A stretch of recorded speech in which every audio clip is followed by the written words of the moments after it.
নমস্কার, সাবনাভিক নিউজ নেটওয়ার্কে স্বাগত।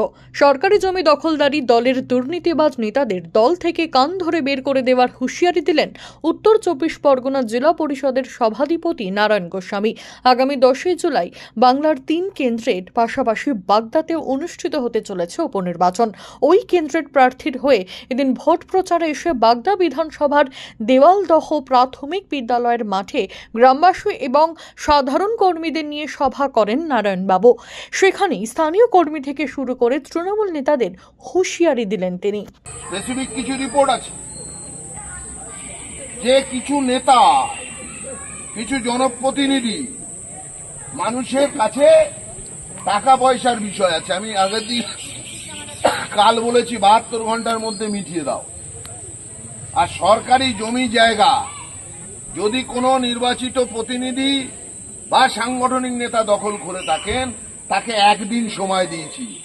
পরশুদিন কিন্তু নারায়ণ গোস্বামীর অন্য রূপ দেখবেন আপনারা। গরিব মানুষ যদি কোনো সরকারি জায়গায় বসে থাকে, তাকে বসার সুযোগ দেবেন। ভোটের পরে যাতে পাট্টা পায়, আমি ডিএম এর সাথে কথা বলে তার ব্যবস্থা করব।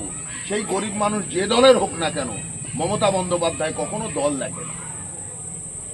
কিন্তু আপনি এলাকার হোমরা চোমরা তৃণমূল, আপনিও দখল করে নিলেন। আর তৃণমূলের নেতা কর্মী হিসেবে আমি আঙুল চুষবো, এটা ভুল ধারণা। আপনার মতো লোককে কানটি ধরবো, তৃণমূল থেকে বের করে দেবো, বাপ বলে ডাকাতে হবে। উল্লেখ্য, সম্প্রতি নবান্নের সভাঘর থেকে রাজ্যের বেশ কিছু হেভিওয়েট নেতার কার্যকলাপে ক্ষোভ উগরে দিয়েছেন স্বয়ং মুখ্যমন্ত্রী মমতা বন্দ্যোপাধ্যায়। টাকা নিয়ে দোকান বসানোর অভিযোগ উঠেছে সুজিত বসুর বিরুদ্ধে। তারপরেই নড়ে চড়ে বসেছে জেলা স্তরের নেতারা। এহেন কার্যকলাপ থেকে সরে আসার জন্য নিচু স্তরের নেতাদের আগাম সতর্ক করলেন নারায়ণ গোস্বামী। শান্তনু বিশ্বাস, সাবনাভিক নিউজ বাগদা। সমস্ত খবরের আপডেট পেতে লাইক করে সাবস্ক্রাইব করুন সাবনাভিক নিউজ দ্য রিপোর্ট চ্যানেলটি।